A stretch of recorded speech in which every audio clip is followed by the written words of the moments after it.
पहला मेथड से, जिसको हम लोग कौन सा मेथड बोलते थे, एक्स मेथड।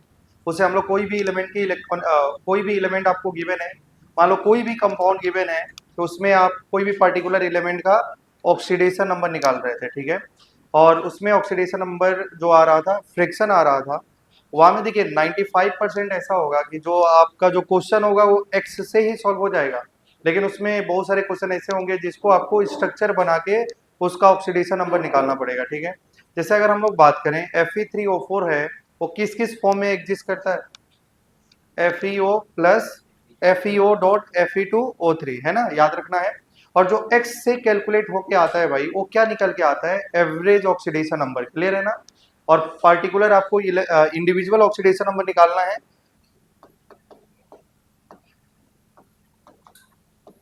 और ये मेथड क्या हो जाएगा भाई, स्ट्रक्चर से होगा,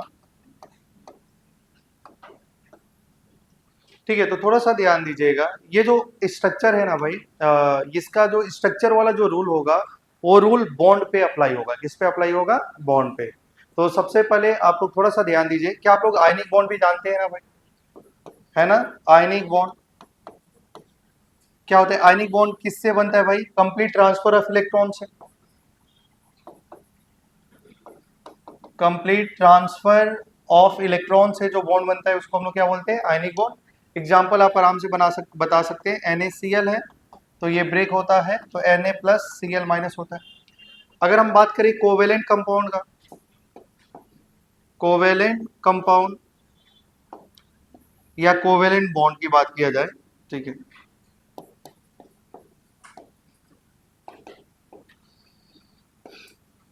ठीक है, कोवेलेंट बॉन्ड में क्या होता है, इक्वल शेयरिंग ऑफ इलेक्ट्रॉन होता है। कोवेलेंट बॉन्ड में क्या होता है भाई, इक्वल शेयरिंग ऑफ इलेक्ट्रॉन होता है। जैसे इक्वल शेयरिंग ऑफ इलेक्ट्रॉन है, इक्वल शेयरिंग ऑफ इलेक्ट्रॉन से जो बॉन्ड बनता है उस बॉन्ड का नाम है कोवेलेंट बॉन्ड, ठीक है। अब थोड़ा सा ध्यान दीजिएगा, जैसे मान लो यहाँ में हमारा कोवेलेंट बॉन्ड कैसे लिखा है, जैसे ए और बी, जो स्ट्रक्चर वाला जो रूल होता है, मतलब हम लोग किसी भी एलिमेंट का अगर हमको ऑक्सीडेशन नंबर निकालना है स्ट्रक्चर से, तो उसके लिए उसका बॉन्ड के बारे में आपको थोड़ा जानकारी होना चाहिए, ठीक है। जैसे अगर हम लोग बात करते हैं ए बी, जैसे कोवेलेंट बॉन्ड क्या होता है, HCl कोवेलेंट बॉन्ड है। तो अगर मान लो लिखा है ए बी और मैंने बोल दिया कि यहाँ में ए की इलेक्ट्रोनेगेटिव वैल्यू बी से ज्यादा है, किसका वैल्यू ज्यादा है भाई, ए की इलेक्ट्रोनेगेटिविटी बी से ज्यादा है, ए ज्यादा इलेक्ट्रोनेगेटिव है, बी कम इलेक्ट्रोनेगेटिव है। तो आप मुझे बताइए, ये जो बॉन्ड बने हैं भाई, क्या वो एक बॉन्ड में कितने इलेक्ट्रॉन पार्टिसिपेट करते हैं, दो इलेक्ट्रॉन, मतलब एक एक इलेक्ट्रॉन का शेयरिंग हुआ है यहाँ में, तो एक सिंगल बॉन्ड बना है। अगर उसमें बोला गया है कि ए ज्यादा इलेक्ट्रोनेगेटिव है, तो देखिए ये दोनों इलेक्ट्रॉन ए की तरफ में शिफ्टेड होंगे, तो इस पे चार्ज हो जाएगा -1 और इस पे क्या आ जाएगा +1। समझ पा रहे हैं ना। आप बोलेंगे कि कोवेलेंट बॉन्ड है तो पार्शियल चार्ज डेवलप होगा, हाँ पार्शियल चार्ज डेवलप होगा, तो -1 +1 होगा।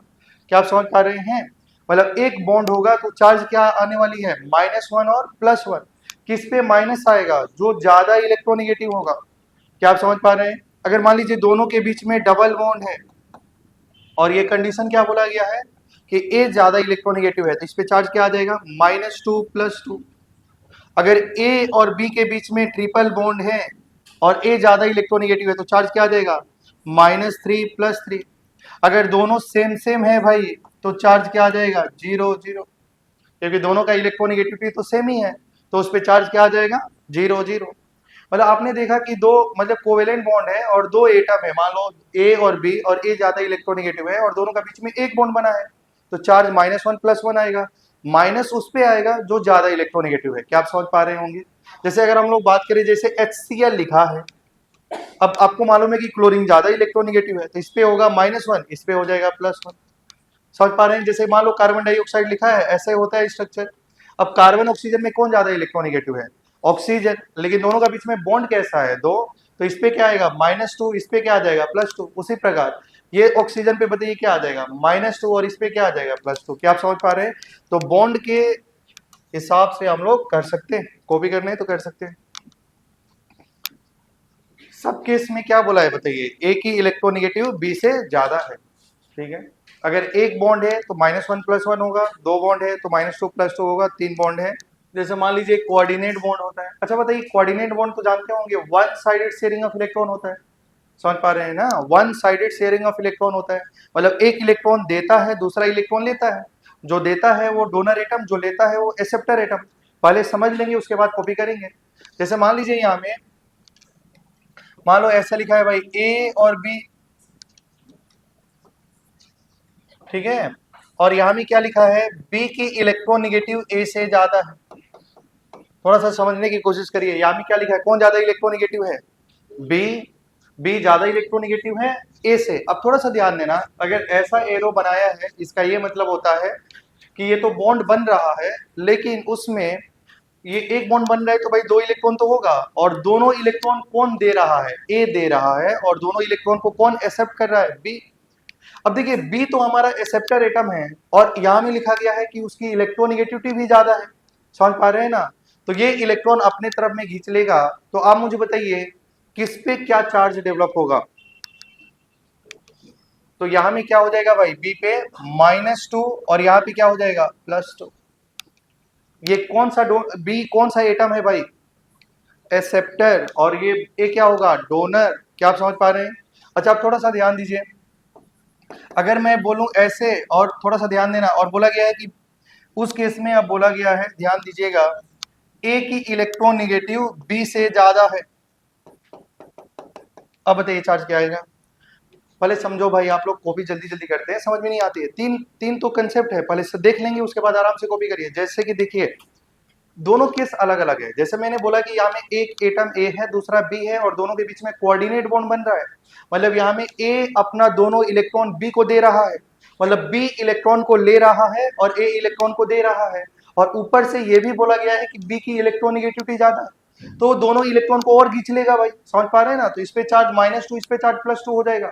लेकिन यहाँ में बोला गया है ए इलेक्ट्रॉन को दे रहा है, बी इलेक्ट्रॉन को एक्सेप्ट कर रहा है, लेकिन इलेक्ट्रॉन निगेटिविटी किसका ज्यादा है, ए का। अरे भाई देखो, ये दे भी रहा था और घिंच भी लेगा, तो क्या इसका इफेक्ट खत्म ना हो जाएगा। देखिए ध्यान से सुनेंगे, ए क्या है भाई, डोनर एटम है। ए अपना इलेक्ट्रॉन को दे रहा है, लेकिन बोला गया कि उसकी इलेक्ट्रोनेगेटिविटी भी ज्यादा है। अगर इलेक्ट्रोनेगेटिविटी ज्यादा होगा तो क्या इलेक्ट्रॉन को फर्दर खींच लेगा, तो उस केस में ये दोनों पे चार्ज क्या डेवलप होंगे, 0 0। क्या आप समझ पा रहे हैं। हाँ बहुत अच्छी बात है। इधर देखिए यहां में क्या लिखा है भाई, देखिए ए अपना दोनों इलेक्ट्रॉन को ए को ही दे रहा है, तो बताओ ए पे कितना चार्ज, -2, इस पे कितना हो जाएगा +2। क्या आप समझ पा रहे हैं। अभी आप लोग नहीं समझे तो एक एग्जांपल से समझिए। जैसे मान लो यहाँ में लिखा है भाई कार्बन, और यहाँ में लिखा है नाइट्रोजन।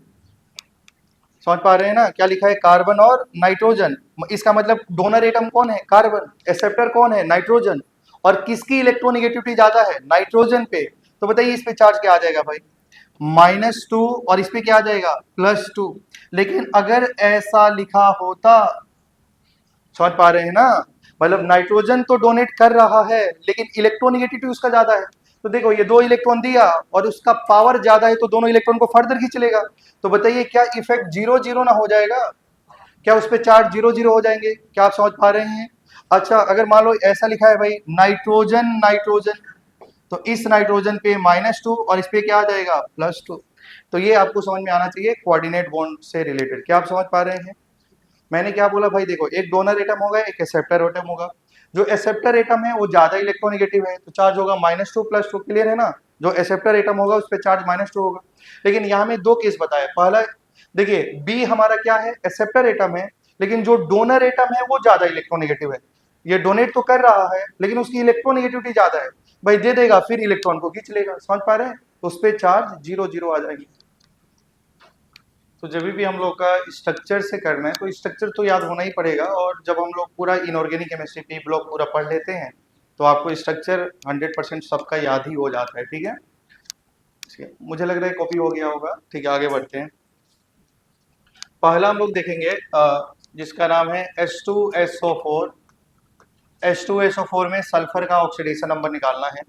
और बताइए अगर हम लोग x मान के कर रहे थे, जैसे H2SO4 में अगर x मान के किया जाएगा तो सल्फर का ऑक्सीडेशन नंबर कितना ही आ जाएगा, 6। क्या आप लोग ऐसा किए थे कि नहीं किए थे, बताइए। सल्फर का ऑक्सीडेशन नंबर निकाले थे आप लोग, ठीक है। तो वहां में वैल्यू कितनी आ रही थी, +6। कैसे कर रहे थे भाई, देखिए हाइड्रोजन का ऑक्सीडेशन नंबर तो कितना ही होता है 1, और सल्फर का x मान लिए, और ऑक्सीजन दिया है तो ऑक्साइड ही समझना है। तो क्या हो जाएगा भाई 2 plus X minus 8 equal to 0, तो x minus 6 is equal to 0, तो x की वैल्यू 6 आ जाएगी। ये तो हम लोग x मान के कर रहे थे, है ना।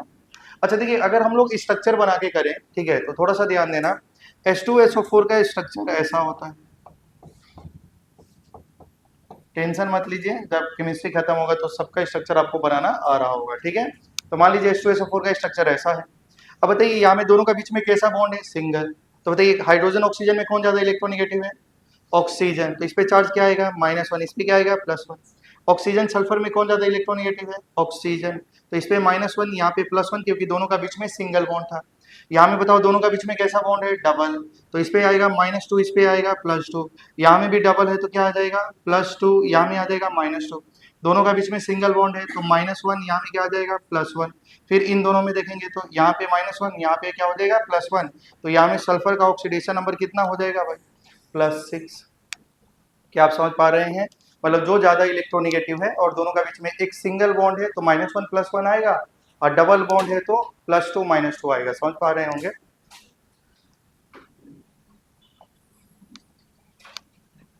ये मान लीजिए H2SO4 हो गया, C3O2। अब देखना है सेकेंड वाला, C3O2 नाम होता है कार्बन सब ऑक्साइड।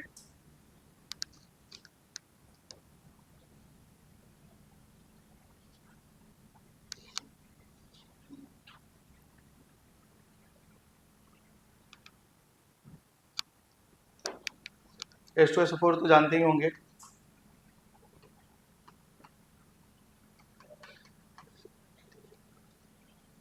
और इसमें कार्बन का निकालना है भाई। बताइए अगर आप x मान के करेंगे, क्या मान के करेंगे भाई, x, तो क्या आ जाएगा वैल्यू, आप ही बताइए। यहाँ में क्या लिखेंगे, 3x + 2 into -2 is equal to 0, ऐसा करेंगे ना भाई। तो बताइए ये क्या हो जाएगा, -4, इसको भेजेंगे तो क्या हो जाएगा, +4, तो x की वैल्यू क्या आ जाएगी, 4/3, है ना। तो ये आ गया कार्बन का, मतलब यहाँ में कार्बन का ऑक्सीडेशन नंबर आ गया, है ना। तो ये जो x की वैल्यू आई है वो एवरेज आई है, हमको हर कार्बन का जानना है, ठीक है, हर कार्बन का जानना है। तो देखिए इनका स्ट्रक्चर होता है,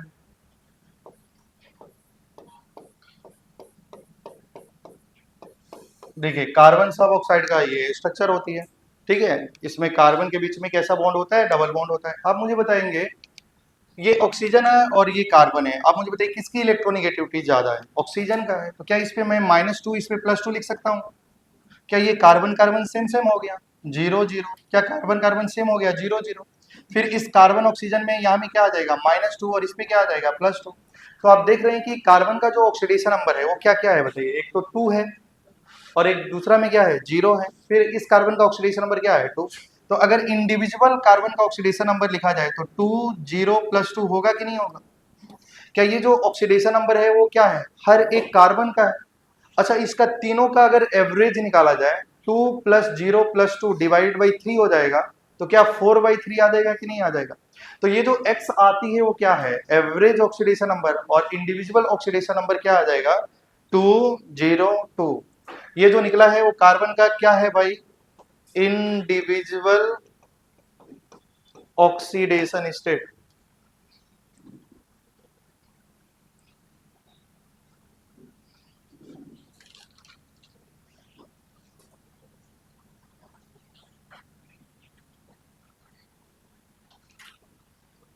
याद होना चाहिए, ठीक है, इसका स्ट्रक्चर ऐसा होता है, ठीक है।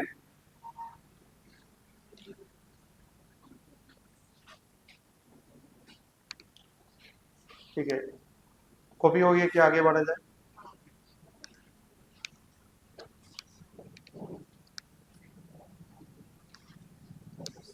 ठीक है, और आप लोग इतना फोकस होके पढ़ाई करिए कि घर में जाके रिवीजन करने का समय ना, मतलब दूसरा टॉपिक पढ़े, क्लास में पूरा याद हो जाए, है ना। ठीक है, हो गया होगा। चलिए नेक्स्ट जो थर्ड होगा भाई, Br3O8, कभी कभी लिखा होता है इसका नाम है ट्राई ब्रोमो ऑक्टा ऑक्साइड। क्या नाम होता है, ट्राई ब्रोमो ऑक्टा ऑक्साइड, ठीक है। अच्छा बताइए अगर हम लोग x मान के करेंगे तो बताइए क्या आंसर आ जाएगा, 3x + 8 into -2 is equal to क्या हो जाएगा, 0। तो x की वैल्यू क्या आ जाएगी 16/3 आ जाएगा, मतलब ये -18 होगा, 16 होगा और उसको भेजेंगे तो 16 हो जाएगा। समझ पा रहे होंगे। लेकिन हमको हर ब्रोमीन का निकालना है, तो देखिए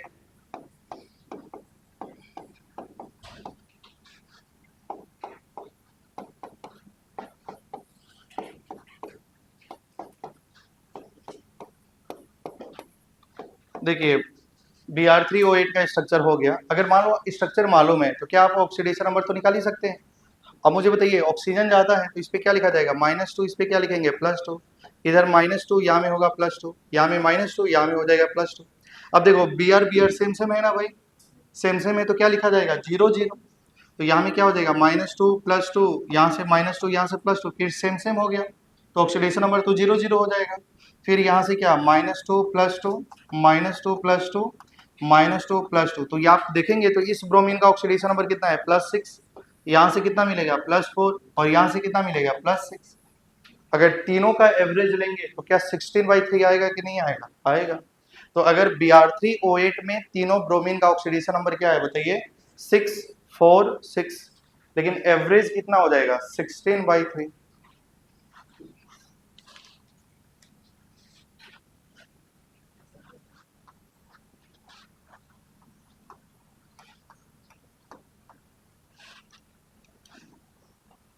ठीक है, CrO5 नेक्स्ट क्या हो गया भाई CrO5। अब मुझे बताइए क्रोमियम का मिनिमम ऑक्सीडेशन स्टेट कितना है भाई 0 है और मैक्सिमम कितना है +6 है ना। क्रोमियम का मैक्सिमम ऑक्सीडेशन स्टेट कितना है +6।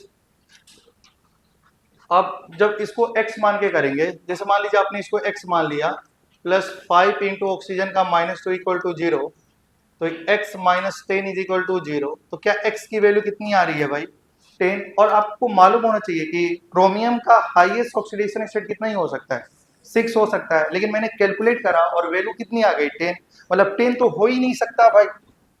क्या आप समझ पा रहे हैं 10 तो हो ही नहीं सकता। क्यों नहीं हो सकता, क्योंकि हम लोग तो याद कर चुके हैं कि क्रोमियम का हाईएस्ट ऑक्सीडेशन स्टेट 6 होता है। समझ पा रहे हैं। अब थोड़ा सा ध्यान दीजिए भाई, इनका जो स्ट्रक्चर होता है वो होता है बटरफ्लाई स्ट्रक्चर। क्रोमियम का जो स्ट्रक्चर होता है CrO5, क्रोमियम पेंटाऑक्साइड का जो स्ट्रक्चर होता है वो बटरफ्लाई स्ट्रक्चर होता है। ठीक है, क्रोमियम का स्ट्रक्चर बटरफ्लाई स्ट्रक्चर होता है। अब थोड़ा सा समझने की कोशिश करिए। जैसे मान लो यहाँ में आपने CrO5 पे स्ट्रक्चर तो बना लिया है। अब आप ध्यान दीजिएगा ऑक्सीजन और क्रोमियम में किसकी इलेक्ट्रोनेगेटिविटी ज्यादा है ऑक्सीजन का। तो बताइए इस पे क्या आ जाएगा -2, इस पे क्या आ जाएगा +2। क्या यहाँ में सिंगल बॉन्ड है तो यहाँ में हो जाएगा -1, यहाँ में हो जाएगा +1। क्या ये सिंगल बॉन्ड है -1 +1।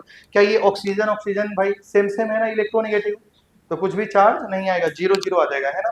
फिर यहाँ में बताइए इन दोनों में, यहाँ में -1 यहाँ में क्या हो जाएगा +1, फिर यहाँ में -1 यहाँ में +1, तो बताइए ये दोनों सेम सेम है। तो बताइए क्रोमियम का टोटल ऑक्सीडेशन नंबर ऐड करेंगे तो कितना आएगा 6 आएगा। अच्छा थोड़ा सा ध्यान दीजिएगा, यहाँ में मैंने पांचों ऑक्सीजन का चार्ज को क्या मान लिया था -2, मैंने चारों ऑक्सीजन को क्या मान लिया था भाई ऑक्साइड। लेकिन यहाँ में देखिए ऑक्सीजन पे चार्ज, 4 ऑक्सीजन ऐसे हैं जिसपे चार्ज तो -1 आ रही है।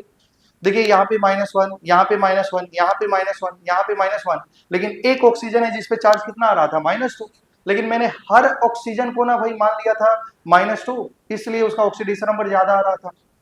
तो यहाँ में याद रखेंगे जब भी ऑक्सीजन और ऑक्सीजन, जैसे मान लो ऑक्सीजन और ऑक्सीजन सिंगल बॉन्ड के साथ में जुड़ा है, ऐसे टाइप के लिंकेज को पेरोक्साइड लिंकेज या पेरोक्सी लिंकेज बोला जाता है। तो ये जो लिंकेज है वो कैसा है बताइए पर ऑक्सी लिंकेज। तो अगर देखिए दो क्वेश्चन आता है कि अगर कोई पूछेगा कि CrO5 में परऑक्सी लिंकेज कितना है, तो दो, एक तो ये वाला और एक ये वाला, तो नंबर ऑफ परऑक्सी लिंकेज या नंबर ऑफ परऑक्साइड लिंकेज कितना होगा 2 होगा। अब मुझे बताइए जब हम लोग x मान के कर रहे थे, क्या बताइए CrO5 में क्रोमियम को ऑक्सीडेशन नंबर 10 तो नहीं करेंगे ना भाई, क्योंकि आपने x जल्दी निकाला और 10, और आप देखेंगे चारों ऑप्शन में पहला ऑप्शन ही 10 दिखाई देगा, तो आप बोलेंगे मेरा तो आंसर आ गया, ए पे टिक करते हैं -1 नंबर मिल जाता है।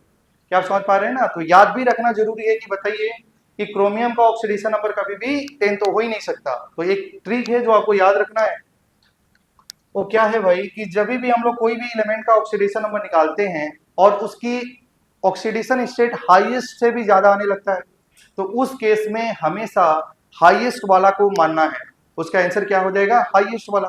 बताइए क्रोमियम का हाईएस्ट ऑक्सीडेशन स्टेट क्या होता है भाई, क्रोमियम का +6, तो इसका आंसर क्या हो जाएगा भाई, +6। मतलब किसी एलिमेंट का ऑक्सीडेशन स्टेट x मान के सॉल्व करना और उसकी वैल्यू उसकी हाईएस्ट ऑक्सीडेशन स्टेट से भी ज्यादा आने लगे तो समझ जाएंगे कि हाईएस्ट वाला ही वो हमारा आंसर होगा। क्या आप समझ पा रहे हैं? तो बताओ क्या ये क्वेश्चन x वाला से भी तो हो जा रहा है, 10 आ गया, लेकिन याद है कि क्रोमियम का हाईएस्ट 6 होता है, तो क्या आप 6 पे टिक करेंगे, वही उसका आंसर हो जाएगा। क्या आप समझ पा रहे हैं? लेकिन अगर आपसे पूछा जाता है कि नंबर ऑफ पेरोक्साइड लिंकेज बनाइए तो ये स्ट्रक्चर बनाना पड़ेगा। तो नंबर ऑफ पेरोक्सी लिंकेज कितना है, 2।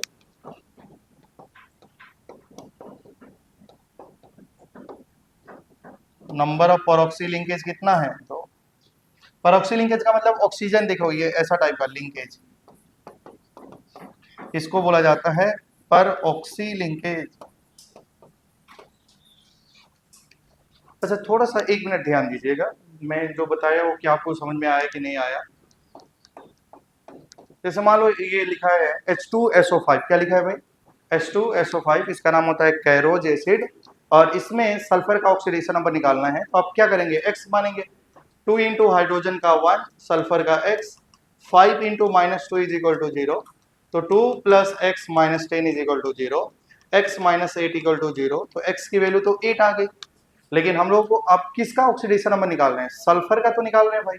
अच्छा बताइए अगर सल्फर का निकाल रहे हैं तो सल्फर का हाईएस्ट ऑक्सीडेशन स्टेट कितना होता है, +6 होता है, तो इसका आंसर क्या 8 होगा क्या, नहीं, इसका आंसर क्या हो जाएगा भाई, 6। समझ पा रहे हैं? अच्छा बताइए हाईएस्ट ऑक्सीडेशन स्टेट से ज्यादा ऑक्सीडेशन आने का मतलब होता है कि उसमें पेरोक्साइड लिंकेज होगा।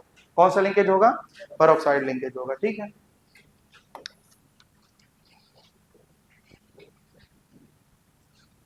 क्या ये कॉपी हो गया था?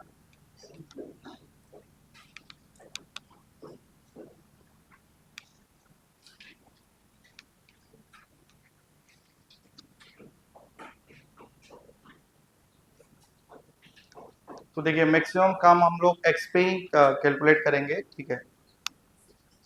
तो मुझे लग रहा है कॉपी हो गया होगा, ठीक है। जैसे मान लो यहाँ में लिखा है भाई, आप मुझे बता देंगे जल्दी से,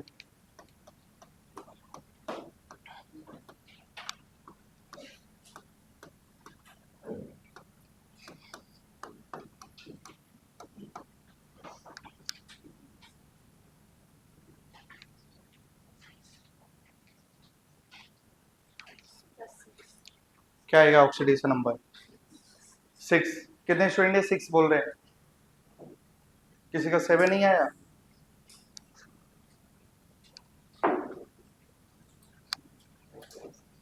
सेवन ओवर नहीं आ रहा है, 7 नहीं आ रहा है ना, आ रहा है, तो 7 तो नहीं होगा, तो करेक्ट आंसर क्या होगा, 6। ठीक है, समझ पा रहे हैं भाई, इसका नाम है मार्शल एसिड, ठीक है। तो थोड़ा सा ध्यान देंगे, 2 इंटू हाइड्रोजन का 1 प्लस 2 इंटू सल्फर का तो x मान लीजिए, 8 इंटू -2 इज इक्वल टू 0 करिए, तो 2 + 2x - 16 is equal to 0, 2x minus क्या हो जाएगा बताइए, 14 इज इक्वल टू 0, तो 2x की वैल्यू 14 होगी, x की वैल्यू 7 आ जाएगी।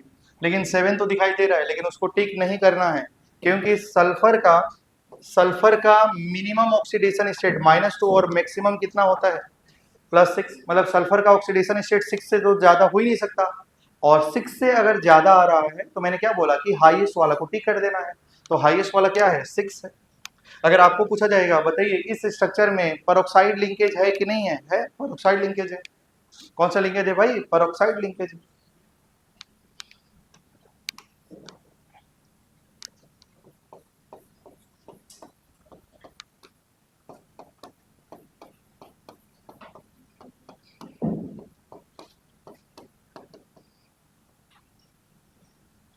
ये स्ट्रक्चर है इनका, अगर आप देखेंगे तो बताइए सल्फर में यहाँ में क्या होगा, यहाँ में +1 -1, क्योंकि आपको बताया गया है कि हाइड्रोजन जब नॉन मेटल के साथ में जुड़ा हो तो +1 होता है हाइड्रोजन का, बाकी हाइड्रोजन मेटल के साथ में जुड़ा होगा तब ना -1 होगा भाई, ठीक है।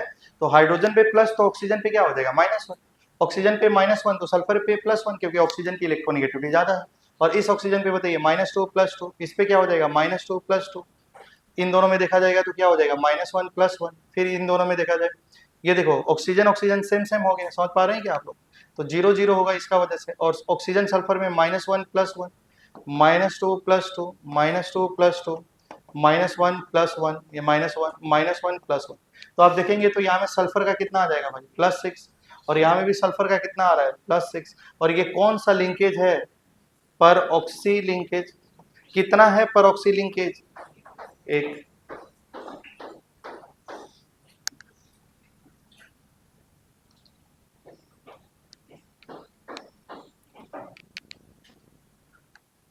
ठीक है, समझ पा रहे होंगे, ठीक है। ये सारी जब पी ब्लॉक पढ़ाया जाएगा ना भाई, सल्फर की ये सब ऑक्सी एसिड है, सब याद करने का तरीका है, डायरेक्ट परऑक्साइड लिंकेज बता सकते हैं।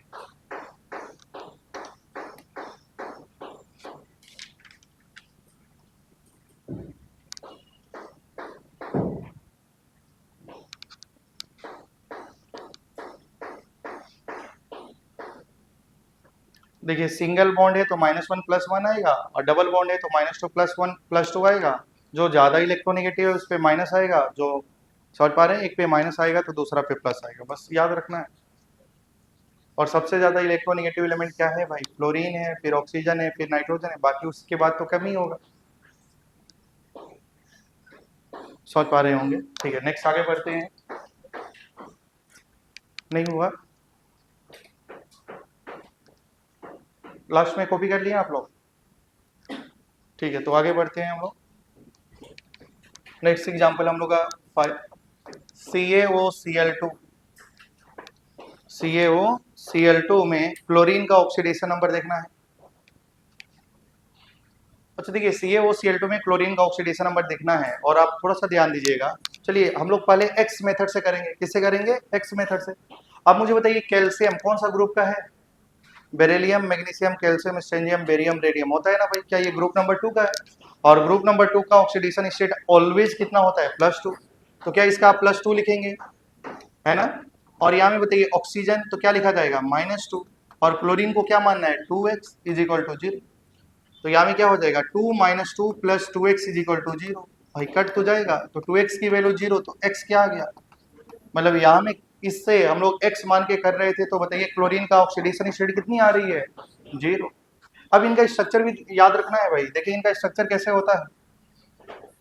CaOCl, ठीक है, स्ट्रक्चर क्या है? CaOCl, Cl, तो नाम होता है CaOCl2। अब आप थोड़ा सा बताइए, कैल्शियम ऑक्सीजन में कौन ज्यादा इलेक्ट्रोनेगेटिव है? ऑक्सीजन। क्या -1 + 1 आएगा? अब बताइए ऑक्सीजन क्लोरीन में कौन ज्यादा इलेक्ट्रोनेगेटिव है? ऑक्सीजन। -1 + 1 आएगा। बताइए कैल्शियम और क्लोरीन में कौन ज्यादा इलेक्ट्रोनेगेटिव है? क्लोरीन। क्या आ जाएगा? -1 + 1। तो आप मुझे बताइए यहाँ में जो क्लोरीन का ऑक्सीडेशन स्टेट है CaOCl2 में क्या क्या है भाई? एक तो +1 होगा और दूसरा क्या होगा? -1। अब +1 और -1 का जब एवरेज लिया जाएगा तो क्या ही आएगा? 0 आएगा। +1 -1 तो 0 ना हो जाएगा भाई।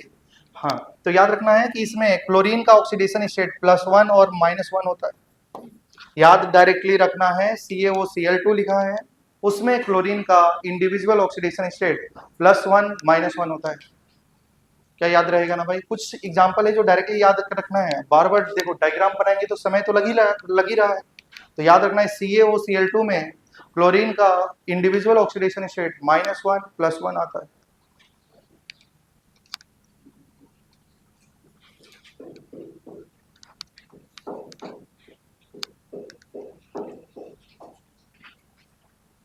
क्या कॉपी हो गया? ठीक है, नेक्स्ट आगे बढ़ते हैं हम लोग।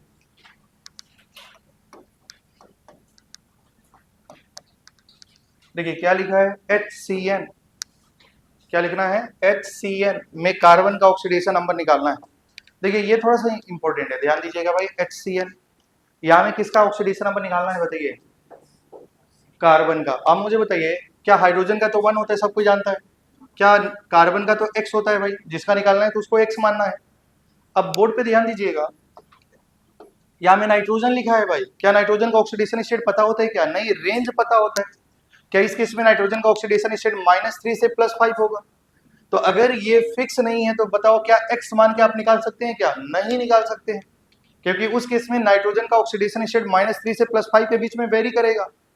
तो उस केस में आपको स्ट्रक्चर बनाना ही पड़ेगा, नहीं तो ऑक्सीडेशन स्टेट नहीं निकल पाएगा। क्या आप समझ पा रहे हैं ना? क्योंकि ये रिस्ट्रिक्ट नहीं है कि इसका -2 ही ले लीजिए, समझ पा रहे हैं ना? वो -3 से +5 के बीच में कुछ भी हो सकता है, इसलिए इस केस में x से तो आंसर निकलेगा ही नहीं। समझ पा रहे हैं? तो इसके लिए क्या बनाना पड़ेगा? स्ट्रक्चर। तो इनका जो स्ट्रक्चर होगा वो ऐसा होता है। HCN का स्ट्रक्चर ऐसा है। बताइए हाइड्रोजन का ऑक्सीडेशन स्टेट आप बताइए जल्दी से। हाइड्रोजन का कितना?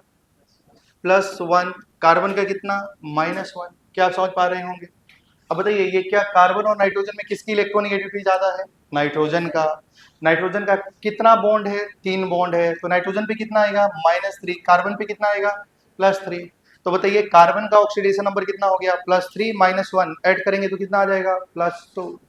तो क्या यहाँ में कार्बन का ऑक्सीडेशन स्टेट हो गया +2, हाइड्रोजन का कितना हो गया? +1 और नाइट्रोजन का कितना हो गया? -3।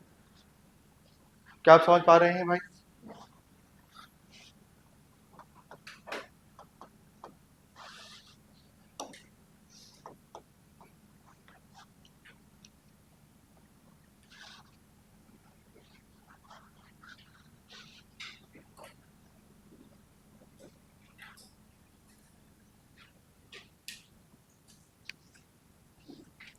अब हम बात करेंगे HNC। किसकी बात करा जाएगा? HNC। फिर भाई देखो इसमें कार्बन का निकालना है, देखिए थोड़ा सा इसमें किसका निकालना है? कार्बन का। तो वही x कार्बन का निकालना है। तो आप लोगों को मालूम है कि x मान के तो नहीं निकल सकता है। काहे नहीं निकल सकता है? क्योंकि नाइट्रोजन का फिक्स नहीं है कि कितना ऑक्सीडेशन नंबर है, उसका तो रेंज होता है। अब थोड़ा सा ध्यान दीजिए, इनका स्ट्रक्चर याद रखना है भाई। देखिए यहाँ में होता है HN, इनका स्ट्रक्चर ऐसा होता है, HNC का स्ट्रक्चर ऐसा होता है, ठीक है। अब थोड़ा सा बोर्ड पे ध्यान दीजिएगा। बताओ हाइड्रोजन और नाइट्रोजन में हाइड्रोजन का कितना होगा बताइए ऑक्सीडेशन स्टेट? +1। नाइट्रोजन का कितना? -1। अब थोड़ा सा ध्यान दीजिएगा, नाइट्रोजन और कार्बन में 2 बॉन्ड है और देखिए 2 कोवेलेंट बॉन्ड है, एक कोऑर्डिनेट बॉन्ड है। इतना तो आपको पहचानना आता है। अच्छा बताइए ये 2 बॉन्ड का वजह से चार्ज कितना आएगा बताइए? -2। कार्बन पे कितना आ जाएगा? +2। अब ये कोऑर्डिनेट बॉन्ड है। क्या आप समझ पा रहे हैं ना भाई? अब देखो वो केस आ गया ना, कार्बन तो डोनर एटम है, कोई क्या कर देगा, देखो जो लेता है -2 और यहाँ पे कर देंगे +2, गलत हो जाएगा भाई। तो ध्यान दीजिएगा, क्योंकि मैंने तो पढ़ाया ही था कि जो एक्सेप्टर एटम होता है उस पर चार्ज तो -2 आता है, जो डोनर एटम होता है +2 आता है, लेकिन इलेक्ट्रोनिगेटिविटी को भी ध्यान में रखना है। अब मुझे बताइए क्या नाइट्रोजन अपना 2 इलेक्ट्रॉन कार्बन को दे रहा है? क्लियर है ना भाई? क्या नाइट्रोजन डोनर तो है, लेकिन क्या नाइट्रोजन की इलेक्ट्रोनिगेटिविटी ज्यादा भी है? क्या वो देगा फिर खींच लेगा? क्या उसका इफेक्ट खत्म हो जाएगा भाई? तो क्या बताओ इस कोऑर्डिनेट का वजह से दोनों पे चार्ज तो 0 0 आएंगे। क्या आप समझ पा रहे हैं भाई? देखिए इसमें हाइड्रोजन +1 होगा, नाइट्रोजन -1 होगा, फिर ये 2 बॉन्ड का वजह से नाइट्रोजन पे -2, इस कार्बन पे +2 होगा। अब यहाँ में तो यही बात हो गई नहीं, नाइट्रोजन और कार्बन। नाइट्रोजन तो दोनों इलेक्ट्रॉन दे रहा है, फिर वो इलेक्ट्रॉन को खींच लिया, तो क्या दोनों पे तो 0 0 हो जाएगा ना भाई? क्या आप समझ पा रहे हैं? क्या वो कोऑर्डिनेट बॉन्ड का वजह से उस पे चार्जेस कुछ भी नहीं आएंगी, 0 0 आएंगी? मुझे नहीं लगा समझ में आया। सच में समझे आप लोग? तो क्या इसका वजह से कोऑर्डिनेट बॉन्ड का वजह से मैं 0 0 लिख सकता हूँ? तो बताओ हाइड्रोजन का ऑक्सीडेशन स्टेट कितना है? +1। नाइट्रोजन का कितना है? -3। कार्बन का कितना है? +2। तो अगर मैं आपसे पूछूं कि बताओ HCN या HNC, HCN या HNC में क्या ऑक्सीडेशन नंबर चेंज हो रहा है क्या? अरे भाई कुछ भी नहीं। नाइट्रोजन यहाँ -3 था, यहाँ भी -3 है। कार्बन में यहाँ में +2 था, यहाँ भी कार्बन में +2 है। हाइड्रोजन में +1 है तो +1 है। लेकिन ये सिर्फ तभी पॉसिबल है जब उसका आप स्ट्रक्चर बनाना सीख जाए। तो अगर मान लो तुमको दिया है कि HNC में कार्बन का ऑक्सीडेशन नंबर निकालो, तो भाई तुमको HNC का स्ट्रक्चर नहीं मालूम है, HCN का मालूम है, तो बताओ क्या जो HNC का आंसर आता है वही HCN का भी आता है? क्या ऑक्सीडेशन नंबर तो सेम ही रहता है?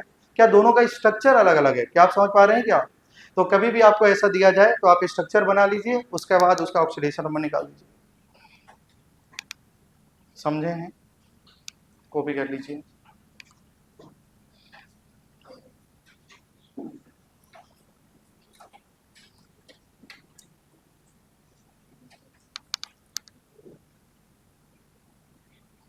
अगर किसी भी स्टूडेंट को थोड़ा भी डाउट है आप डायरेक्टली पूछिए, मैं एक बार और बता दूंगा। अगर डाउट है तो पूछ लीजिए। डाउट नहीं है? चलिए ये वाला में ना HNC में तो थोड़ा सा पहले देख लेंगे, उसके बाद कॉपी करेंगे। पहले आप मुझे बताइए, जैसे मान लो ऐसा लिखा है डोनर एटम, ठीक है, और एक बार इसमें लिखा है, अगर ये समझ में आएगा तभी ये वाला समझ में आएगा। अब मुझे बताइए क्या ये नाइट्रोजन डोनर एटम है, मतलब नाइट्रोजन क्या है, एक्सेप्ट कर रहा है, कार्बन क्या है, डोनर, कार्बन क्या है भाई, डोनर, और ये कैसा है भाई, एक्सेप्टर है, मतलब वो लोन पेयर को या इलेक्ट्रॉन को अपनी तरफ खींच रहा है।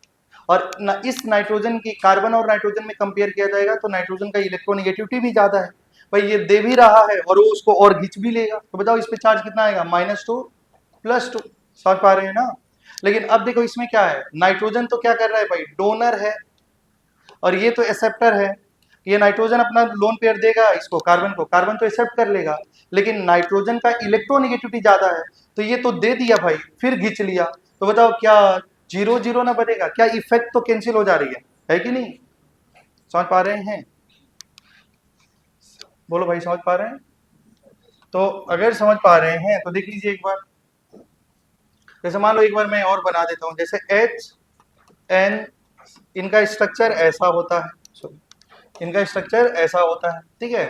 अब देखिए कार्बन यहाँ में है हाइड्रोजन, हाइड्रोजन का तो +1 होगा क्योंकि हाइड्रोजन मेटल से जुड़ा होगा तब -1 होता है हाइड्रोजन का, सब केस में +1 होगा, अगर ये +1 है तो ये -1 होगा, क्योंकि आपको मालूम है कि नाइट्रोजन का इलेक्ट्रोनिगेटिविटी ज्यादा ही होता है। अब देखो दो कोवेलेंट बॉन्ड है ना, तो बताइए इस कार्बन नाइट्रोजन में किसकी इलेक्ट्रोनिगेटिविटी ज्यादा, नाइट्रोजन का, तो ये -2, इस पे क्या देगा, +2। अब देखो ये कोऑर्डिनेट बॉन्ड वाला को देखिए, नाइट्रोजन तो दोनों दे रहा है ना, लेकिन नाइट्रोजन की इलेक्ट्रोनिगेटिविटी कार्बन से ज्यादा है, एक बार दोनों इलेक्ट्रॉन देगा फिर खींच लेगा, इसका वजह से इफेक्ट तो दोनों पे 0-0 आएगा, समझ पा रहे हैं ना। तो आप करेंगे तो सेम ही आएगा, दोनों का आंसर सेम आ रहा है, ठीक है, समझ पा रहे होंगे। चलिए आगे बढ़ते हैं।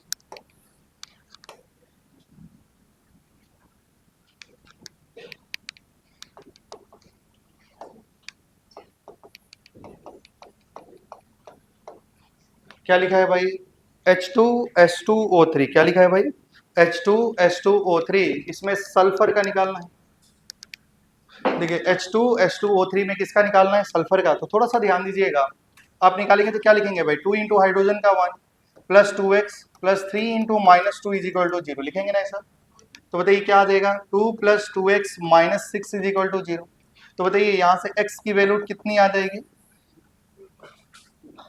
2 आ जाएगा ना, मतलब भाई यहाँ से तो -4 होगा, भेज देंगे, समझ पा रहे हैं, इतना बेसिक कैलकुलेशन आपको आता है। अब देखिए इनका स्ट्रक्चर से निकाला जाए, क्योंकि इनका स्ट्रक्चर देखिए कैसा होता है,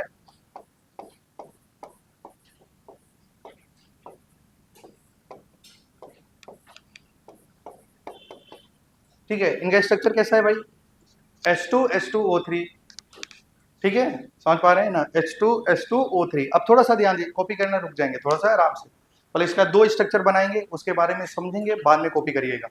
अब मुझे बताइए, मान लो ये स्ट्रक्चर बनाया गया है और उसमें आपको इस स्ट्रक्चर से देख के इसकी ऑक्सीडेशन स्टेट निकालना है, बताइए सल्फर कितना है, 2, तो दोनों सल्फर का इंडिविजुअल ऑक्सीडेशन स्टेट भी हमको निकालना है, और दोनों का जब एवरेज निकालेंगे तो वैल्यू आएगी 2, क्लियर है।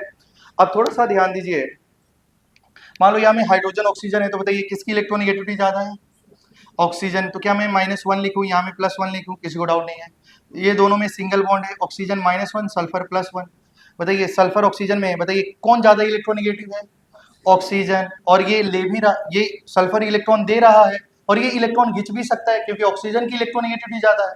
अब मुझे बताइए ऑक्सीजन पे कैसा चार्ज, -2, सल्फर पे कितना, +2, बताइए ये सल्फर मैं बोला था ना सेम सेम, ये डोनर है ये एक्सेप्ट कर रहे हैं, तो बताओ कितना देगा, -2 + 2, क्या ये सिंगल बॉन्ड, -1 + 1 फिर -1 + 1, तो बताइए ये सल्फर का ऑक्सीडेशन स्टेट कितना हो जाएगा, +6, और यहाँ में सल्फर का ऑक्सीडेशन स्टेट -2, तो बताइए क्या इसमें सल्फर का ऑक्सीडेशन स्टेट क्या आ रहा है भाई, +6 और -2,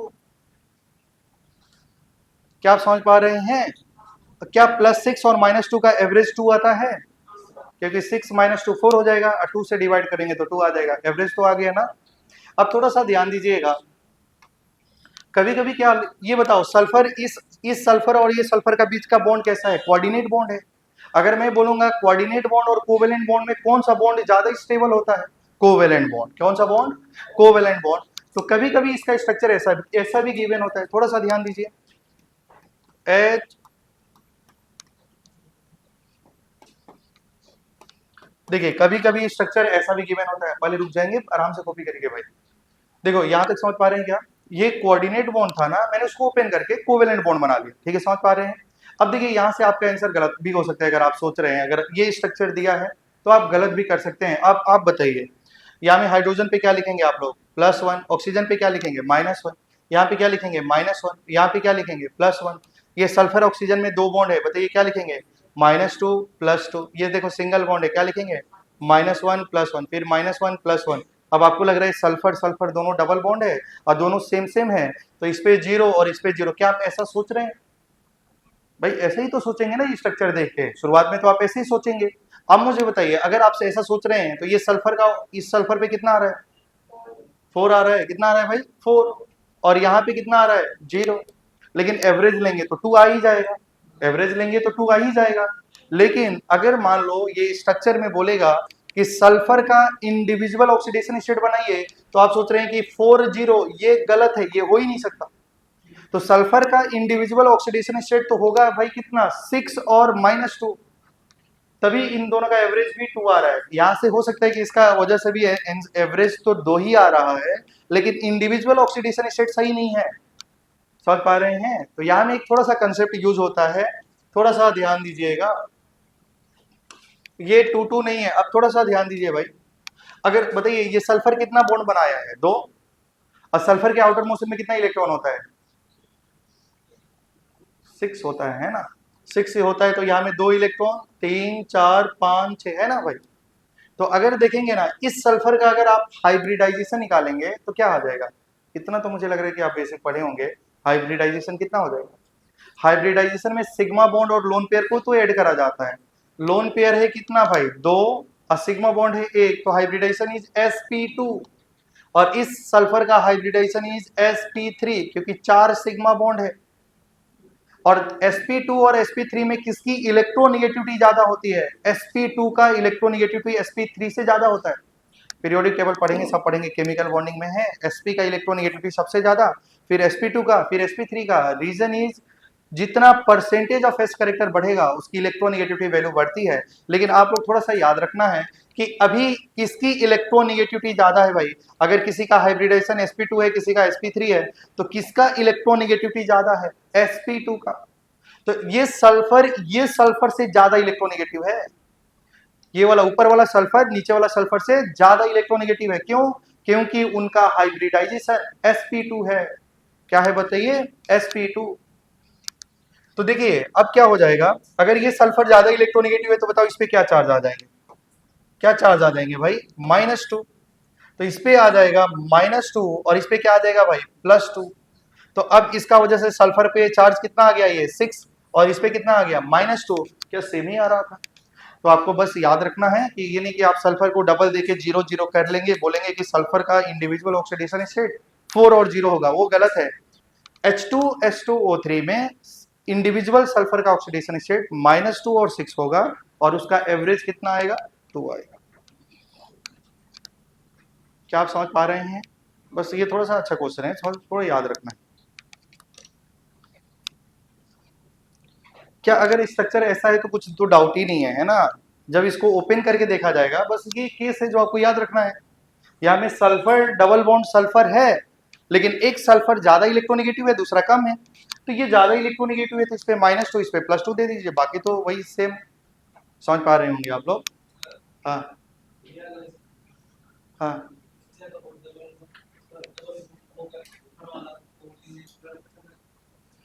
क्या क्या बोल रहे हैं? देखिए हम बेसिकली दोनों में से किसी एक को कर सकते हैं ना, लेकिन मैंने क्या बोला कि कोऑर्डिनेट बॉन्ड से ज्यादा स्टेबल कौन होता है? Covalent bond. तो ये सारा कोवेलेंट बॉन्ड बना दिया। कोवेलेंट बॉन्ड को, बॉन्ड की स्टेबिलिटी को करने के लिए ऐसा किया गया है। समझ पा रहे हैं ना? अगर मान लो एक कोऑर्डिनेट बॉन्ड है, वहां में दो, ये दोनों कोऑर्डिनेट बॉन्ड को 2 कोवेलेंट बॉन्ड से ओपन कर दिया गया, ये स्ट्रक्चर मोर स्टेबल है इससे। तो बेसिकली हमको स्ट्रक्चर वो बनाना है जो ज्यादा स्टेबल है। किसका +2? ये मतलब ऊपर वाला का -2 है तो -2 ही तो रहेगा।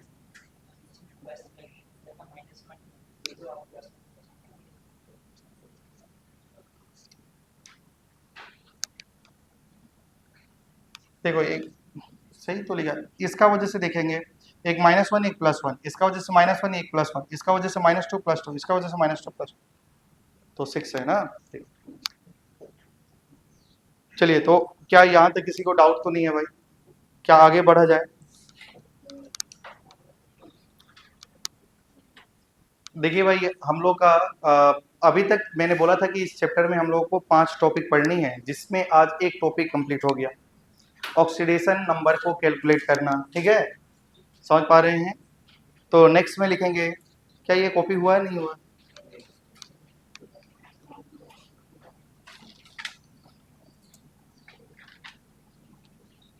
तो आज हम कोशिश करेंगे कि एक टॉपिक तो कंप्लीट हो गया, एक टॉपिक और कंप्लीट करा दिया जाए।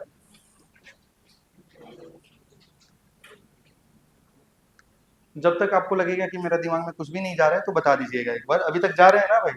ठीक है, चलिए नेक्स्ट में लिखेंगे एप्लीकेशन ऑफ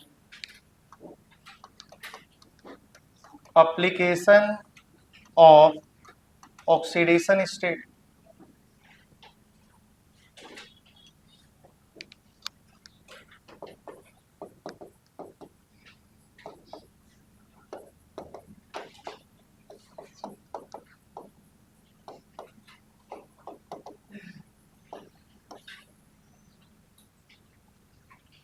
तो देखिए पहला एप्लीकेशन, इसमें भी 3 एप्लीकेशन पढ़ाए जाएंगे।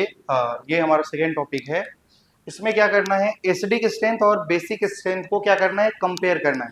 ठीक है, तो ध्यान दीजिएगा, एसिडिक स्ट्रेंथ और बेसिक स्ट्रेंथ को कंपेयर करना है ऑक्सीडेशन स्टेट का हेल्प से। तो देखिए थोड़ा सा ध्यान देंगे, हमारा जो क्या होगा भाई, सेंट्रल एटम का जितना ज्यादा ऑक्सीडेशन नंबर होगा उतनी ही ज्यादा उसकी क्या होती है, एसिडिक स्ट्रेंथ होती है। तो देखो यहां में लिखा जाएगा acidic strength directly proportional to oxidation state of central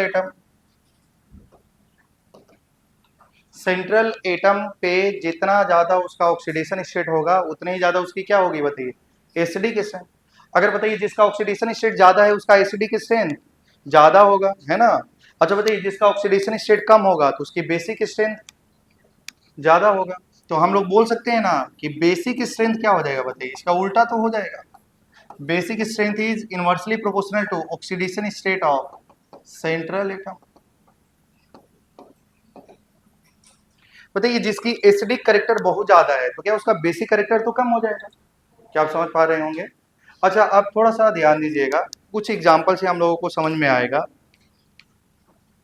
जैसे मान लीजिए यहाँ में लिखा है SClO4, यहाँ में लिखा है SClO3, यहाँ में लिखा है SClO2, यहाँ में लिखा है HClO। अब इसमें क्या करना है, ये ऑक्सी एसिड है भाई क्लोरीन का, यहाँ में क्लोरीन का ऑक्सीडेशन स्टेट निकालिए। तो यहाँ में आ रहा था 7, यहाँ में निकालेंगे तो क्या आ जाएगा 5, यहाँ में 3 और यहाँ में 2 आ जाएगा, 1 आ जाएगा।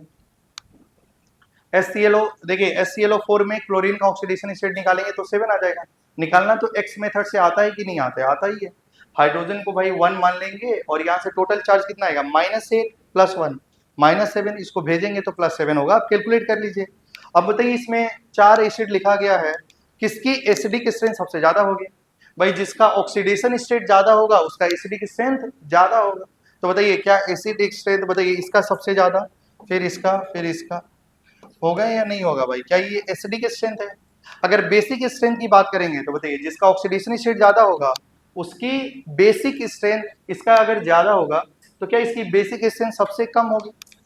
कौन सबसे बेसिक स्ट्रेंथ किसका सबसे ज्यादा है, इसका ज्यादा है, समझ पा रहे होंगे, है ना। अच्छा अगर मैं बात करूं, देखिए H2SO4 और H2SO3, समझ पा रहे हैं। तो बताइए यहाँ में सल्फ्यूरिक एसिड है तो यहाँ में सल्फर का ऑक्सीडेशन स्टेट कितना है भाई, 6 है, और यहाँ में कितना हो जाएगा 4। बताइए किसका एसिडिक स्ट्रेंथ ज्यादा होगा, H2SO4।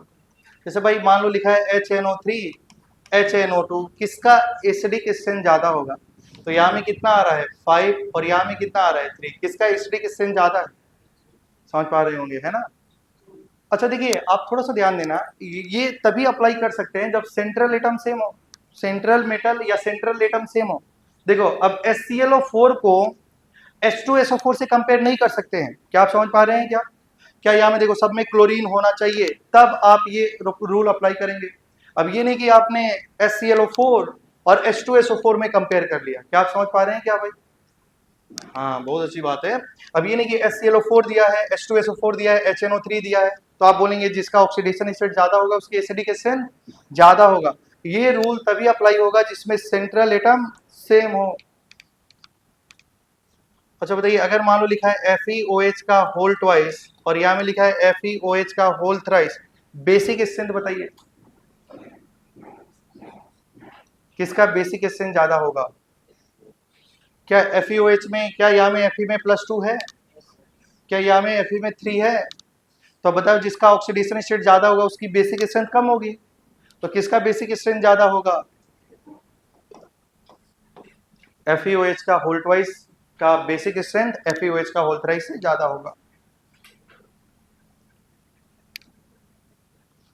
क्या आप नहीं समझे क्या भाई? समझ गए। लेकिन इसमें एक एक्सेप्शन है, उसको आपको याद रखना है, फास्फोरस की ऑक्सी एसिड का।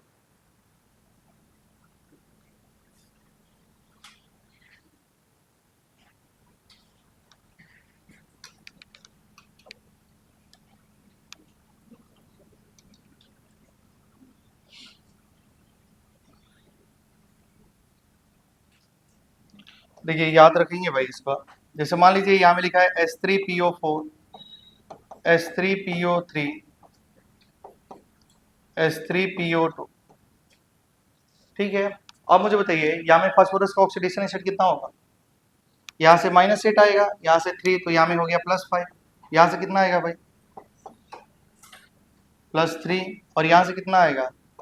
+1। आपका हिसाब से बताइए, सेंट्रल एटम भी तो फास्फोरस ही है, किसकी एसिडिक स्ट्रेंथ ज्यादा होगा? आप बोलेंगे कि ये रूल का अकॉर्डिंग H3PO4 का एसिडिक स्ट्रेंथ ज्यादा होगा, होता सबसे कम। तो ये हमारा एसिडिक स्ट्रेंथ है, एक्सेप्शन है, आपको याद रखना है।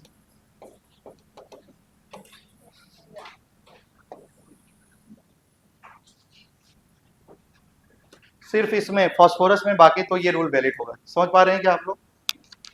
तो ये फर्स्ट एप्लीकेशन हो गई है भाई।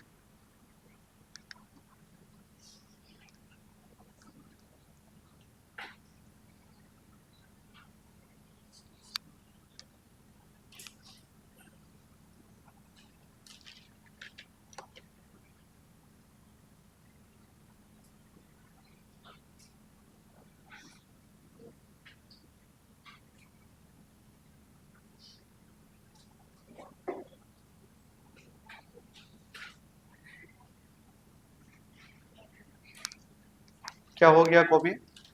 नेक्स्ट में एप्लीकेशन नंबर 2, किसी का एप्लीकेशन ऑफ ऑक्सीडेशन स्टेट का 3 एप्लीकेशन है, जिसमें पहला एप्लीकेशन आप लोगों को पढ़ा दिया गया, ठीक है। सेकेंड एप्लीकेशन में लिखेंगे to find molecular formula of the compound.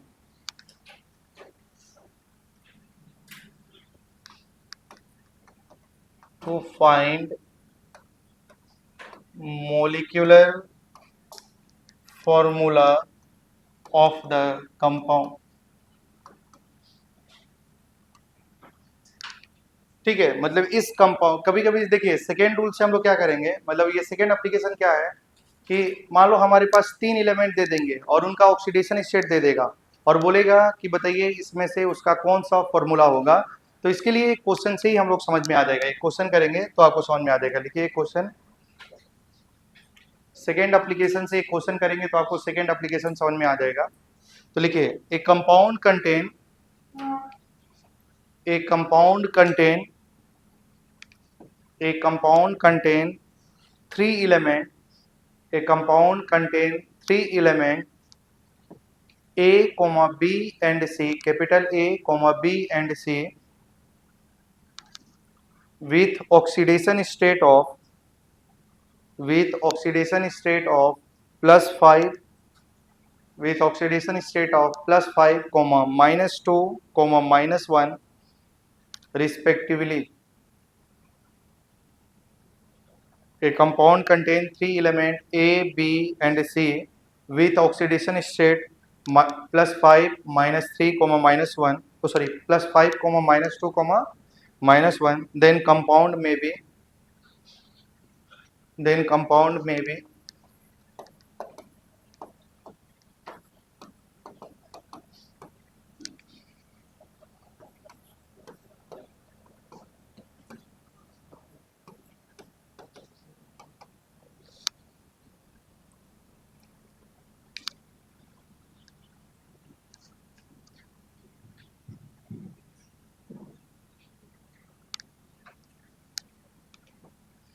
चलिए बताइए कौन सा आंसर सही है। अच्छा बताइए, तीन एलिमेंट दिया है, कौन कौन सा एलिमेंट है बताइए। ए, बी, सी और ए का ऑक्सीडेशन स्टेट +5, बी का कितना होता है -2, सी का -1। अगर हम बात करें भाई कोई भी कंपाउंड में ऑक्सीडेशन स्टेट का सम तो 0 होना चाहिए।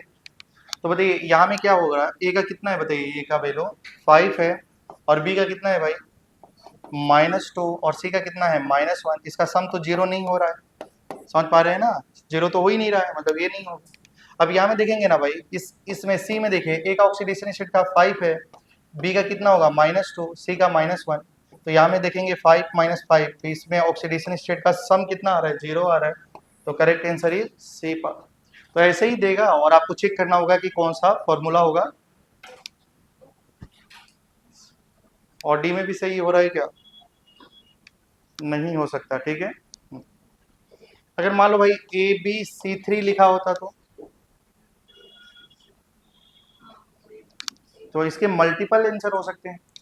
जैसे देखा ए का तो कितना हो जाएगा 5, बी का कितना हो जाएगा -2 और सी का तो -1 ही है ना। तो यहाँ में हो जाएगा 5 -5 तो 0 हो जाता है। तो अगर कहीं ऑप्शन ABC3 भी दिया होता तो आंसर हो सकता है। तो मतलब ऐसा टाइप का क्वेश्चन का मल्टीपल आंसर हो सकता है। तो क्या सेकेंड एप्लीकेशन आपको समझ में आ गया। तो इससे हमको क्या करना होगा बताइए, molecular formula of the compound निकालना होगा। क्वेश्चन ऐसे टाइप के आएंगे। थर्ड एप्लीकेशन लिखिए।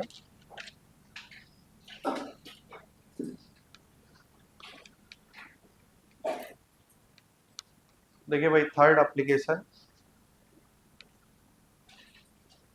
कॉपी हो गया होगा, है ना। ठीक है, ऐसे चेक कर लेना। To determine oxidising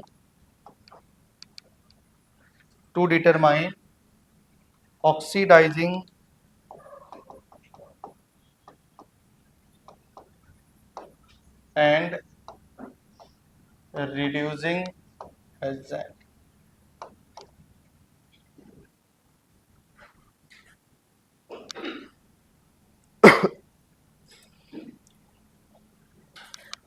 to determine oxidising and reducing agent, ठीक है, इसके बारे में जानना है। तो देखिए आप लोग जानते होंगे भाई, देखो जिसका ऑक्सीडेशन होता है वो क्या होता है,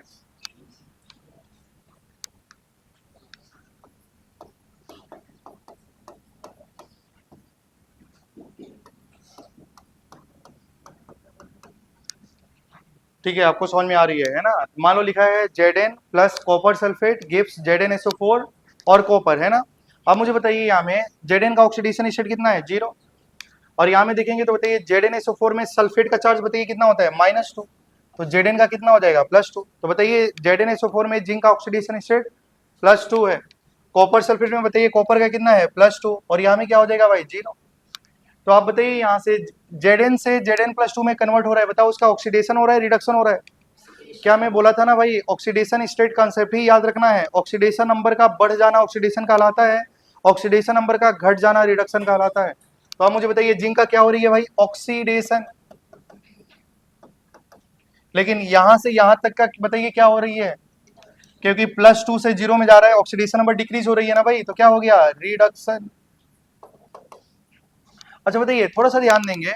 अच्छा बताइए जिंक जब Zn+2 में कन्वर्ट हो रहा है तो बताइए वो इलेक्ट्रॉन को गेन कर रहा है या लॉस कर रहा है। क्या जिंक Zn+2 में कन्वर्ट हो रहा है तो इलेक्ट्रॉन को लॉस कर रहा है गेन कर रहा है। कितना इलेक्ट्रॉन लॉस कर रहा होगा भाई 2 इलेक्ट्रॉन। कितना इलेक्ट्रॉन लॉस कर रहा है 2 इलेक्ट्रॉन। अच्छा आप मुझे बताइए जो 2 इलेक्ट्रॉन लॉस हो रहा है बताइए वो इलेक्ट्रॉन कहाँ है। अरे भाई यही इलेक्ट्रॉन क्या करेगा जो कॉपर +2 था ना भाई, वही 2 इलेक्ट्रॉन को क्या करेगा, गेन कर लेगा, और उनका फर्दर क्या हो जाएगा, रिडक्शन। समझ पा रहे हैं? मतलब जिंक Zn+2 में कन्वर्ट हो रहा है, यही हम लोग का पढ़ते हैं। ये अगर आपको याद होगा इलेक्ट्रोकेमिस्ट्री में, तो ये डेनियल सेल का है। ये हम लोग का हाफ सेल, आप लोग को याद होगा 2 सेल होते थे, एक तो हाफ सेल, एक इसको हम लोग बोलते थे, एक कैथोड होता था, एनोड होता था, और दोनों रिएक्शन को ऐड करते थे तो ओवरऑल रिएक्शन यही आता था। और इसी रिएक्शन में आपको जब नर्स इक्वेशन आप पढ़ते थे, अगर आपको याद होगा नर्स इक्वेशन, तो उसमें एन निकाला जाता था, है ना। E cell equal to E naught cell minus 0.0591 divide by N log K C होता था ना ऐसा, या लॉग क्यू लिख सकते हैं। तो आप मुझे बताइए वहां में जो एन होता है, वही एन क्या होता है कि इस रिएक्शन में कितना इलेक्ट्रॉन इन्वॉल्व है, वही एन होता था, है ना। तो आप बताइए कितना इलेक्ट्रॉन इन्वॉल्व है, 2। क्या बताओ इलेक्ट्रॉन कहां से कहां फ्लो हो रहा है, क्या इधर से इधर जा रहा है? तो अगर इलेक्ट्रॉन का फ्लो होगा तो करंट का फ्लो होगा कि नहीं होगा, होगा। चलिए ध्यान ध्यान दीजिए इधर। तो बताइए जिंक को क्या बोला जाएगा, जिंक का ऑक्सीडेशन हो रहा है तो ये क्या हो गया भाई, रिड्यूसिंग एजेंट, और ये क्या हो जाएगा, ऑक्सीडाइजिंग। मतलब जिनका देखो, जिंक का क्या हो गया भाई, रिड्यूसिंग एजेंट, और कॉपर का, कॉपर सल्फेट का क्या हो, कॉपर सल्फेट क्या हो जाएगा, ऑक्सीडाइजिंग एजेंट। मतलब जिनका ऑक्सीडेशन और रिड्यूसिंग एजेंट, जिनका रिडक्शन हो क्या हो जाएगा, ऑक्सीडाइजिंग एजेंट। अगर मैं बोलूंगा ऑक्सीडाइजिंग एजेंट में, ऑक्सीडाइजिंग एजेंट जो है वो इलेक्ट्रॉन गेन करता है, इलेक्ट्रॉन लॉस करता है, ऑक्सीडाइजिंग एजेंट इलेक्ट्रॉन गेन करेगा। ऑक्सीडाइजिंग एजेंट मतलब रिडक्शन हुआ होगा, रिडक्शन मतलब गेन ऑफ इलेक्ट्रॉन। क्या आप समझ पा रहे हैं ना? ठीक है, अगर कॉपी करना चाहते कर सकते हैं। अब देखिए थोड़ा सा ध्यान देना है।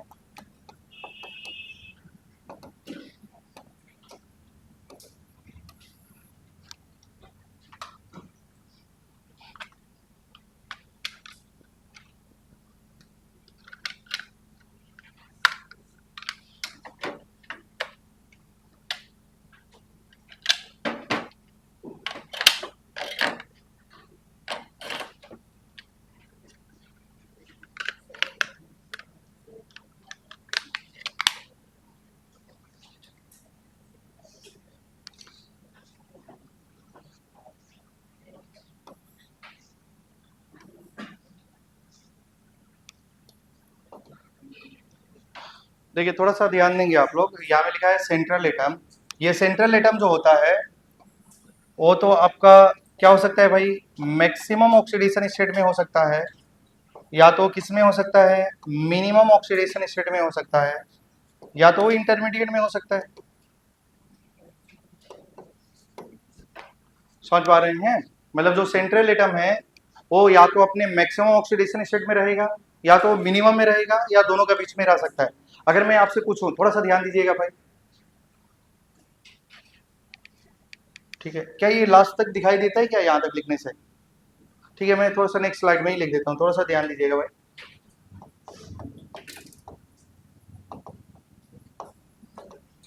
जो सेंट्रल एटम है भाई, या तो किस किस में रहेगा, मैक्सिमम ऑक्सीडेशन स्टेट में रहेगा, या तो मिनिमम ऑक्सीडेशन स्टेट में रहेगा, या तो मैक्सिमम और मिनिमम के बीच में रहेगा, वो इंटरमीडिएट में रहेगा। समझ पा रहे हैं क्या आप लोग? अच्छा थोड़ा सा ध्यान दीजिए, अगर मान लो लिखा गया है KMnO4, क्या लिखा है भाई, KMnO4, तो बताइए यहाँ में मैग्नीज का ऑक्सीडेशन स्टेट कितना है, मैग्नीज का +7 है ना भाई। अब क्या मैग्नीज का हाईएस्ट ऑक्सीडेशन स्टेट कितना होता है, +7। अच्छा आप मुझे बताइए, जैसे मान लीजिए और लिखा है, जैसे मान लो लिखा है H2SO4, बताइए यहाँ में सल्फर का हम लोग निकाल लेते कितना आ रहा था, 6। क्या 6 से ज्यादा सल्फर का और ऑक्सीडेशन स्टेट 6 से ज्यादा हो सकता है क्या, नहीं हो सकता। जैसे मान लीजिए लिखा है भाई K2Cr2O7, यहाँ में क्रोमियम का निकालेंगे तो 6, और क्रोमियम का हाईएस्ट ऑक्सीडेशन स्टेट कितना होता है, +6। अब मुझे बताइए जो इलेमेंट या जो मेटल या जो एटम अपने हाईएस्ट ऑक्सीडेशन स्टेट में है, क्या उससे और ऊपर जा सकता है क्या, नहीं। मतलब क्या उससे नीचे तो आ सकता है ना भाई, क्या वो 6 में है तो मतलब हाईएस्ट ऑक्सीडेशन स्टेट में है, तो ऊपर तो और नहीं जाएगा, क्या उससे कम आ सकता है ना, उसका ऑक्सीडेशन स्टेट उससे तो कम हो सकती है ना। अगर इससे कम होगा तो क्या उसका ऑक्सीडेशन नंबर डिक्रीज करेगा, और डिक्रीज करेगा तो नाम होगा रिडक्शन, और जिनका नाम रिडक्शन होता है उसको क्या बोलते हैं, ऑक्सीडाइजिंग एजेंट। तो जो एलिमेंट अपने मैक्सिमम ऑक्सीडेशन स्टेट में होते हैं वो केवल क्या हो सकते हैं भाई, ऑक्सीडाइजिंग एजेंट।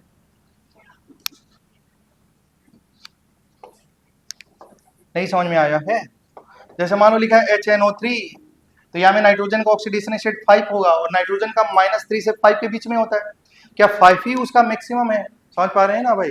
तो ये जो HNO3 होगा वो हमेशा क्या काम, किसका जैसा बिहेव करेगा भाई? ऑक्सीडाइजिंग एजेंट का जैसा। किसका जैसा बिहेव करेगा? ऑक्सीडाइजिंग एजेंट का जैसा बिहेव करेगा। समझ पा रहे हैं आप लोग? अच्छा आप देखिए जो मिनिमम है, जैसे अगर हम लोग बात करें एग्जाम्पल से, देखिए भाई H2S, बताइए यहाँ में सल्फर का जब निकालेंगे तो -2 आएगा और सल्फर का मिनिमम ऑक्सीडेशन स्टेट कितना है? -2। अब मुझे बताइए क्या सल्फर कभी -2 से और नीचे जा सकता है क्या? नहीं। क्या वो मिनिमम -2 में है तो क्या और उससे ऊपर जाना चाहेगा? ऊपर जाना चाहेगा तो क्या उसका ऑक्सीडेशन होगा, और जिनका ऑक्सीडेशन होता है उसको क्या बोलते हैं? Reducing agent. क्या बोलते हैं भाई? Reducing agent. तो बताइए जिनका मिनिमम ऑक्सीडेशन स्टेट होगा वो ओनली क्या होगा भाई? रिड्यूसिंग एजेंट होगा। वो हमेशा क्या होगा भाई? रिड्यूसिंग एजेंट होगा। जैसे और बात करें, जैसे NH3 में देखेंगे नाइट्रोजन का कितना आएगा भाई? -3। तो ऐसे बहुत सारे हमारे एग्जाम्पल हो सकते हैं, क्लियर है ना, जो अपने वो माइनस ऑक्सीडेशन स्टेट में है। जैसे बताइए H2O में ऑक्सीजन का ऑक्सीडेशन स्टेट कितना है? -2। क्या ऑक्सीजन कभी -2 से और कम हो सकता है क्या? नहीं हो सकता। तुम लोग बोल रहे हैं हाँ हो सकता है, -1 हो सकता है। तो बताइए -2 और -1 में कौन बड़ा नंबर है? -1 बड़ा है ना, मतलब -2 से छोटा और हो ही नहीं सकता। तो ये अपने मिनिमम ऑक्सीडेशन स्टेट में है, तो ये हमेशा क्या कहलाएगा बताइए? Reducing agent. अच्छा बताइए नेक्स्ट हम लोग बात करेंगे इंटरमीडिएट, मतलब जो दोनों ऑक्सीडेशन स्टेट के बीच में है, तो क्या बताओ उनका ऑक्सीडेशन भी हो सकता है, उनका रिडक्शन भी हो सकता है। थोड़ा सा एक एग्जांपल समझिए भाई, जैसे मैं बात करूं Mn+7 और Mn का हाईएस्ट ऑक्सीडेशन स्टेट 7 है, तो क्या इनके पास चांस क्या है कि इनका 7 से कम होना, मतलब इनका रिडक्शन हो सकता है?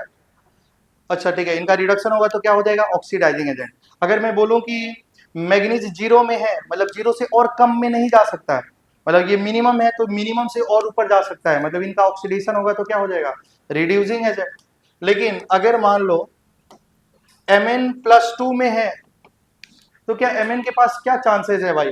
वो +7 भी जा सकता है, क्या +2 से ज्यादा भी जा सकता है, क्या +2 से 0 में भी जा सकता है। समझ पा रहे हैं ना? तो जो एलिमेंट इंटरमीडिएट ऑक्सीडेशन स्टेट में होते हैं उनका, वो दोनों का जैसे बिहेव करते हैं, वो ऑक्सीडाइजिंग एजेंट भी हो सकते हैं और वो रिड्यूसिंग एजेंट भी हो सकते हैं।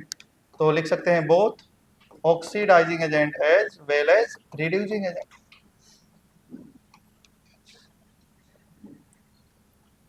जैसे अगर बात किया जाए SO2, क्या बात किया जाए भाई? SO2 सल्फर क्या है? +4। सल्फर का कहां से कहां तक है? -2 से 6 के बीच में है ना ये। H2O2 में ऑक्सीजन क्या -1 है भाई? क्या ये दोनों का बीच में है कि नहीं है? तो ये हमारा क्या होगा? ऑक्सीडाइजिंग और एज वेल एज रिड्यूसिंग हो जाएगा। बताइए यहाँ में अगर मैं बात करूं HCl, क्लोरीन का ऑक्सीडेशन स्टेट कहां से कहां तक है भाई? जैसे Cl2 की बात करा जाए, Cl2, यहाँ में Cl2 का ऑक्सीडेशन स्टेट कितना है? 0। क्या 0 से भी कम हो सकता है -1? और क्योंकि इनका ऑक्सीडेशन स्टेट -1 से 7 के बीच में होता है, तो ये दोनों का जैसे बिहेव करेंगे। क्या आप समझ पा रहे हैं? जैसे और बहुत सारे हो सकते हैं, जैसे बताइए HNO2, क्या यहाँ में नाइट्रोजन 4 है और नाइट्रोजन का कहाँ से कहाँ तक होता है? -3 से 5 के बीच में। क्या आप समझ पा रहे हैं? जैसे मान लो लिखा है H3PO2, यहाँ में फास्फोरस का 1 है और फास्फोरस का 1 है, और कहाँ से कहाँ तक हो सकता है? -3 से 5 तक। तो ये दोनों का जैसे बिहेव करेगा, मतलब जिनका ऑक्सीडेशन स्टेट इंटरमीडिएट होगा वो दोनों का जैसे बिहेव करेंगे, वो ऑक्सीडाइजिंग एजेंट भी हो सकते हैं और रिड्यूसिंग एजेंट भी हो सकते हैं। समझ में आया कि नहीं आया? आ गया है, चलिए कॉपी भी हो गया होगा। नहीं।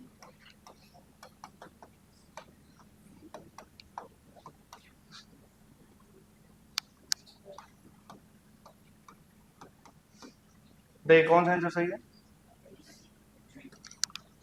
केवल ऑक्सीडाइजिंग एजेंट के जैसे बिहेव करना चाहिए।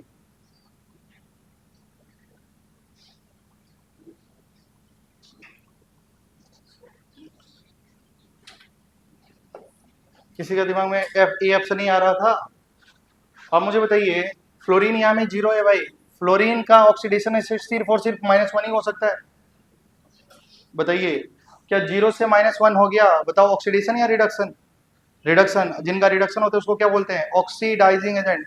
F2 सिर्फ और सिर्फ ऑक्सीडाइजिंग एजेंट के जैसे काम करेगा। समझ पा रहे हैं ना? अच्छा बताइए, सोडियम Na+ में ना कन्वर्ट होगा।